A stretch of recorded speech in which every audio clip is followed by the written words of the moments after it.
ఏంట్రా అప్పుడు ఈరోజు మన ఛానల్ అప్లోడ్ చేద్దామంటే ఒక్క కంటెంట్ కూడా దొరకట్లేదు.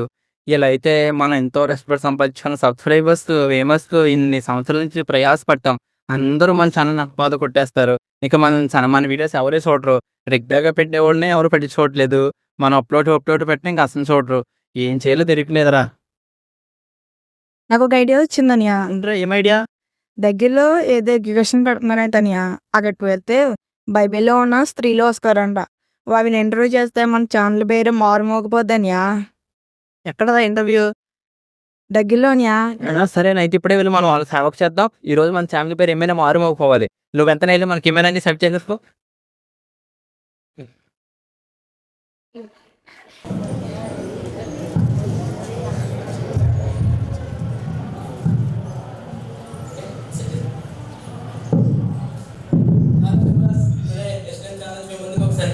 వచ్చేసాము.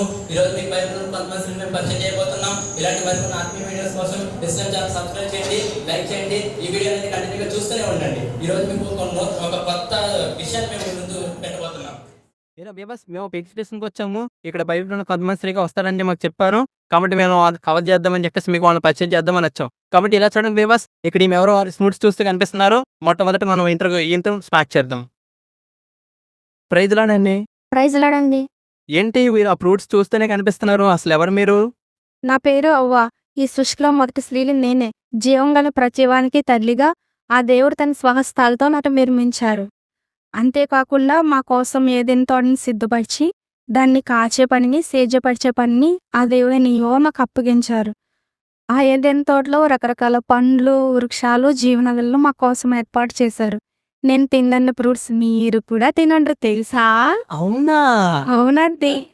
అవునండి. అయితే దేవుడు మాకు షరతు కూడా పెట్టాడండి. ఏంటండి ఆ కండిషను? ఈ ఏదైనా తోటలో మంచి చెడ్డ సేదనిచ్చే వృక్షఫలం ఒకటి ఉంది. దాన్ని తిందనమని నిశ్చయమని చచ్చేదవని దేవుడు మాకు ఆజ్ఞాపించాలి.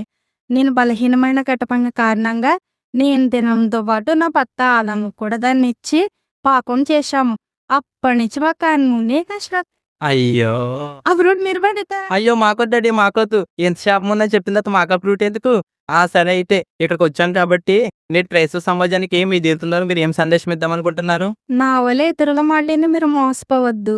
నా కుటుంబంలో మొదట నేనే పాపం చేసి శాపం తీసుకొచ్చాను. కాబట్టి మీ కుటుంబంలో పాపం చొరబడకుండా జాగ్రత్త పడతారని మిమ్మల్ని హెచ్చరిస్తున్నాను. థ్యాంక్ యూ అండి.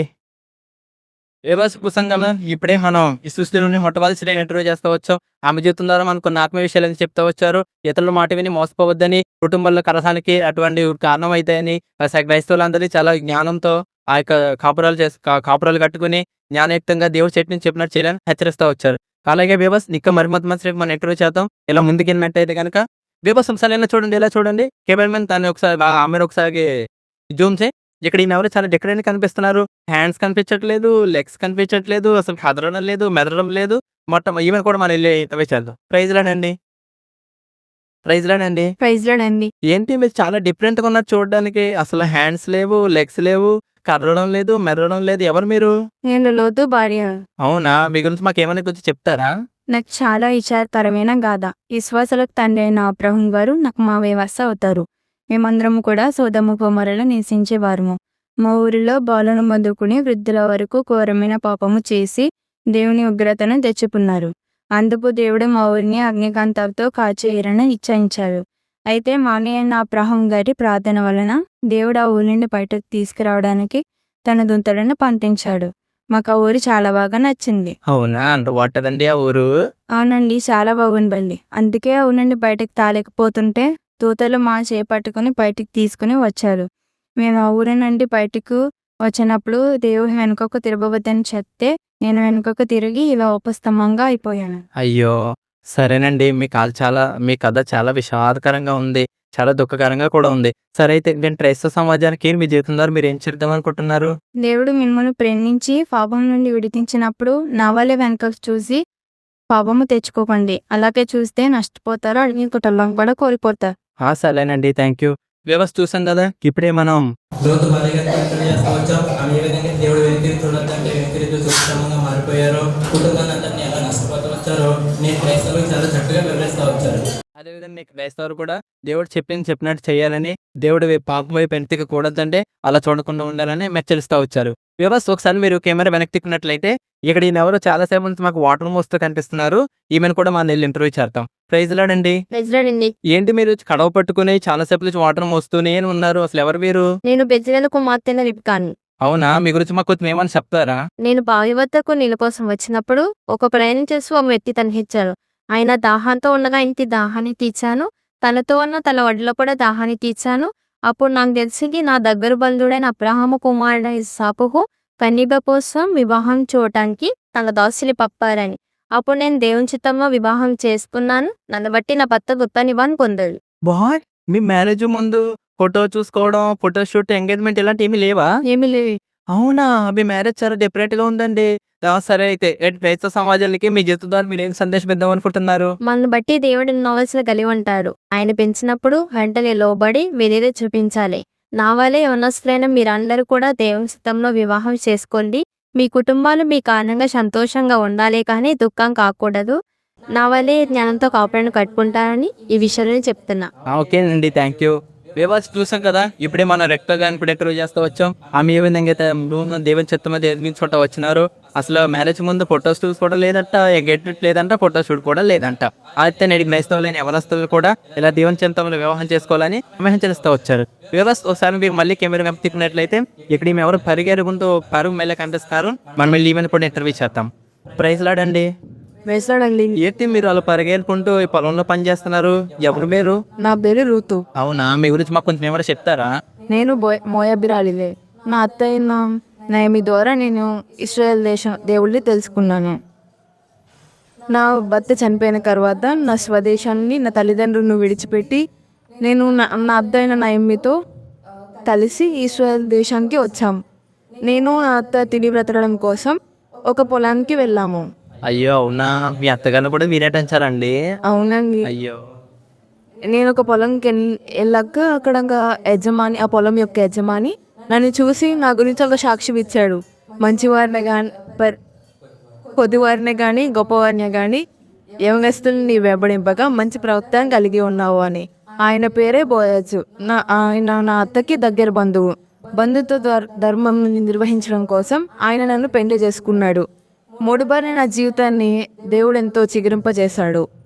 నేను ఎంతగా ఆశీర్వదింపబడ్డాను అంటే, నేను ఏ పొలంకి అయితే పరగవేరుకోవడానికి వెళ్ళానో ఆ పొలంకే నేను యజమానురాలు అయ్యాను. అవునా, మీరు ఇక్కడ పొలంకి యజమానురాలా? మేము పని అమ్మాయి అనుకున్నామండి.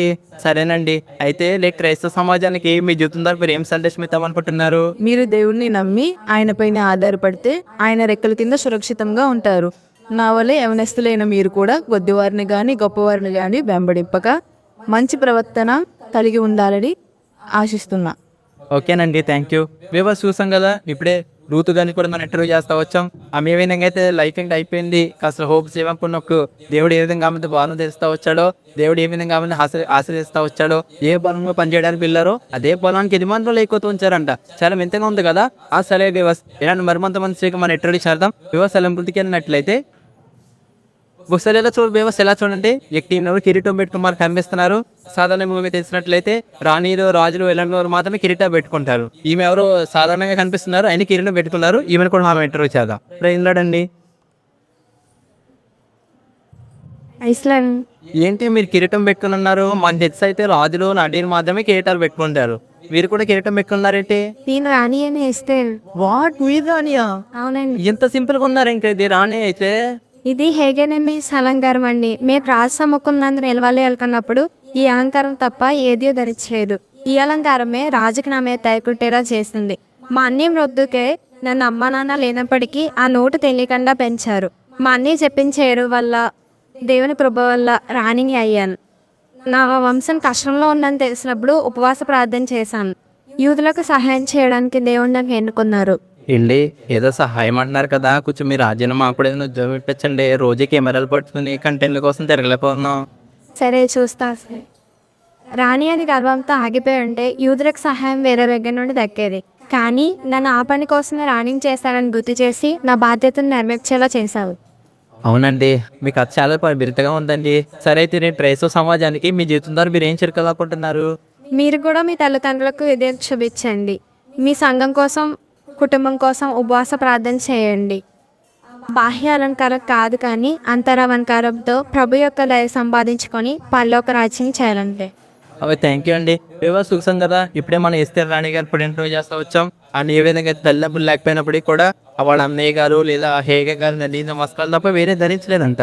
అదేవిధంగా చెప్పిన క్రైస్తవులు కూడా తల్లిదండ్రులు చెప్పిన వస్త్రాలు, తల్లిదండ్రులు చెప్పిన విధమైన పెరగాలని ఆమె హెచ్చరిస్తూ వచ్చారు. ఇలాంటి యవనస్తులు కూడా ఆమె కోరుకుంటూ వచ్చారు. ఆమెకు వారి జీవితాలు కూడా రాణి అరిపోయేంతగా దేవుడు హెచ్చిస్తాడని ఆమె క్రైస్తవులకి శూన్యాన్ని ఇస్తూ వచ్చాడు. మేము ఇందాక నుంచి ఇంటర్వ్యూ స్టార్ట్ చేసిన దగ్గర నుంచి మాకు చికెన్ స్మెల్ అయితే వస్తుంది. ఈ చికెన్ స్మెల్ లేకుండా అలా చూస్తూ ఉంటే సరే మా అజ్జరిగా చేసిన దాన్ని బట్టే ఇది అజ్జరిగా చేసిన చికెన్ స్మెల్ లా కూడా లేదు. ఏంటంటే ఇలా వస్తున్నాం, ఇలా వస్తుంది కానీ ఇలా కానీ మేవస్ ఇక్కడ ఈ మేవతో చాలా పంతం చేస్తూ కనిపిస్తున్నారు. ఈమెను కూడా మనం ఇంటర్వ్యూ చేద్దాం. బహుశా చికెన్ స్మెల్ ఈమె దగ్గర వస్తుందేమో. ప్రైజ్లాడండి. ఏంటి మీరు చాలా రకాల వంటకాలు చేశారు, చాలా సమయం నుంచి చేస్తూనే ఉన్నారు. మీరు చేసే వంట స్మెల్ మాకు అక్కడ వరకు వచ్చింది. ఎవరు మీరు?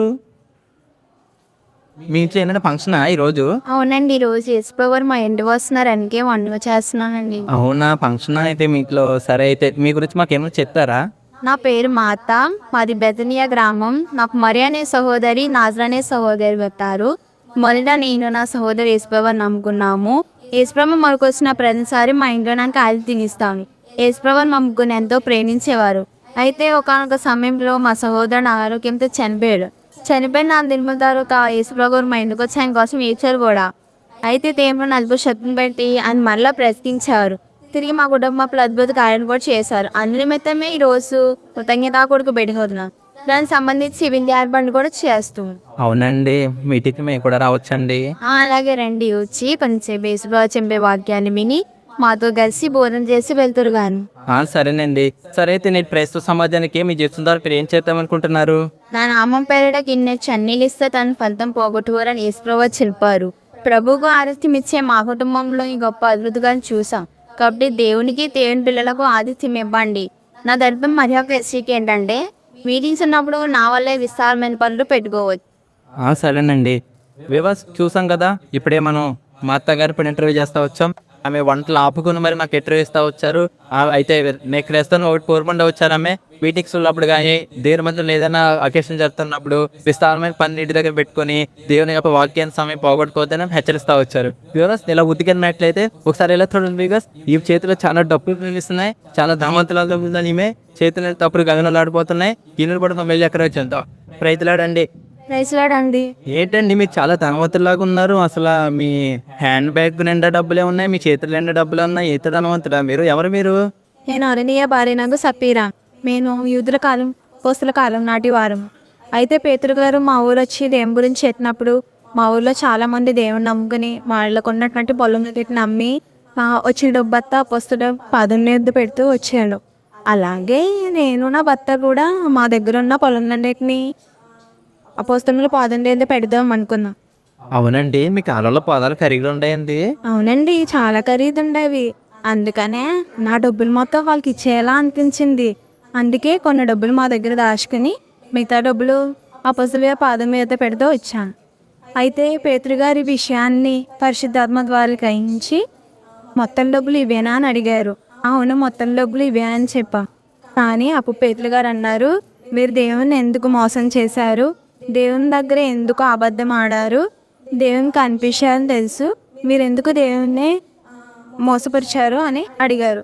అప్పుడు మేము అన్నాం, మా అబద్ధాన్ని మేము ఒప్పుకోనుక మొత్తం డబ్బులు ఇవే అని చెప్పి మా ప్రాణాలను కోల్పోయాం. అయ్యో, మీ కథ చాలా బాధాకరంగా ఉందండి. సరే అయితే నేను క్రైస్తవ సమాజానికి మీ జీవితం ద్వారా ఏం సందేశం ఇద్దాం అనుకుంటున్నారు? నా వరే మీరు కూడా దేవుణ్ణి మోసం చేద్దామని కానీ దేవుని దగ్గర అబద్ధం ఆడదామని కానీ అని ఏమాత్రం అనుకోవద్దు. దేవునికి అన్ని విషయాలు తెలుసు. ఎవరైనా మనం పాపం చేద్దాం రండి అని ప్రోత్సహించిన, ప్రేరేపించిన వాళ్ళతో ఏకీభవించకుండా దైవ వాక్యంతో ఖండించండి. ఓకేనండి, థ్యాంక్ యూ. వివాస్ చూసాం కదా. ఇప్పుడే మనం సపీరంగా ఇంటర్వ్యూ చేస్తూ వచ్చాం. ఆమె హస్బెండ్ ఆమెని దేవుని ఎదుట అబద్ధం ఆడదాం, దేవుని సేవలేదు అబద్ధం ఆడదాం, మోసం చేద్దామని చెప్పినప్పుడు ఆమె ఏకీభవించి వారి కుటుంబంలో మన్నని తీసుకొచ్చుకుంటూ వచ్చారు. అయితే నేటి క్రైస్తవులైన వారిని కూడా అనుకున్న హెచ్చరికలు ఇస్తూ వచ్చారు. ఎవరైనా మిమ్మల్ని పాపం చేద్దామని, దేవుని విరోధంగా అబద్ధం ఆడదాం, మోసం చేద్దాం ప్రేరేపిస్తే వారిని ఖండించమని వారితో ఏకీభవించొద్దని హెచ్చరిస్తూ వచ్చారు. వ్యవస్ ఇలా ఎదరికెమ్మట్లయితే ఇక్కడ ఈమె ఎవరు వస్త్రాలు కూడా తెప్పిస్తున్నారు. ఈమెను కూడా మనం ఇప్పుడు విచారలా రైతులోడండి. చూడండి, ఎవరు మీరు? వస్త్రాలు చాలా కుడుతున్నారు. మీ ఇందాక నుంచి మేము స్టార్ట్ చేసిన దగ్గర నుంచి కుడుతూనే కనిపిస్తున్నారు. అసలు ఎవరు మీరు? నేను ఎప్పుడైతే చెందిన తగ్గుతాను. నేను దేవుని విశ్వాసం ఉంచి ఆయన ప్రేమ గుద్దేదాన్ని క్రీస్తు ప్రేమను చాటించిన మీతో విధులందరికీ బీదలకి అంగిల్మస్తను గుట్టి వారి క్రీస్తు ప్రేమను సువార్తను ప్రకటించదాను. ఒక దినమున నేను కాయలు పడి మన్నించాను. అప్పుడు విధురాలందరూ వచ్చి ఉన్నప్పుడు పేదరు మోకాలనే ప్రార్థన చేసి నన్ను రమ్మగా నేను సజీరాన్ని వాళ్ళు అప్పట్టాను. వాట్, మీరు చనిపోయి బ్రతకారా? అవునండి. అవునా అండి? సరే అమ్మో, చనిపోయి బ్రతకాలంటే ఒకసారి మళ్ళీ ఒకసారి జూమ్ చేయండి. సరేనండి. అయితే నేను క్రైస్తవ సమాజానికి మీ జీవితంలో మీరు ఏం చెప్తాం అనుకుంటున్నారు? నేను చెప్పేది ఏంటంటే మనం చనిపోయాక మన నడిట వచ్చేది సత్తుకెళ్ళిపోతుంది. కాబట్టి మీరు కూడా బ్రతికి ఉన్నంత కాలం దేవుని వెల్లడిస్తూ అందరికీ చేతులైన సహాయం చేయాలి. మీరు మన వల్ల పొరుగు వారిని ప్రేమించడం నేర్చుకోండి. ఓకేనండి, థ్యాంక్ యూ.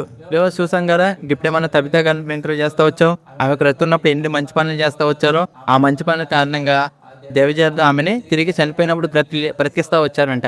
అయితే నేటి క్రైస్తవులు కూడా రద్దున్నత కాలంలో మంచి పనులు చేసి తమ సక్రియలే వారు వెంట వస్తాయని హెచ్చరిస్తూ వచ్చారు. వ్యవస్థ ఇప్పుడు మనం బైబిల్లో చాలా మంది స్త్రీలు ఇంటర్వ్యూ చేస్తూ వచ్చాం. వారు చాలా రకాల ఆత్మీయ విషయాలు మనకు పంచుకుంటూ వచ్చినారు. అయితే నేటి క్రైస్తవులు ఎలా ఉండాలి, వాళ్ళు ఏం చేయాలి, ఏ విధంగా విధి విధానాలను పంచుకోవాలని వారు ఒక జీవితాన్ని బట్టి హెచ్చరిస్తూ వచ్చారు. కాబట్టి ఆ హెచ్చరికలను ఫాలో అవుతూ నేటి క్రైస్తవులు కూడా మాదిరికరంగా జీవించాలని వారు కోరుకుంటూ వచ్చారు. వ్యవస్థ ఇలాంటి మరికొన్ని ఆత్మీయమైన వీడియోస్ కోసం ఎస్లేం యూట్యూబ్ ఛానల్ సబ్స్క్రైబ్ చేయండి, లైక్ చేయండి, షేర్ చేయండి.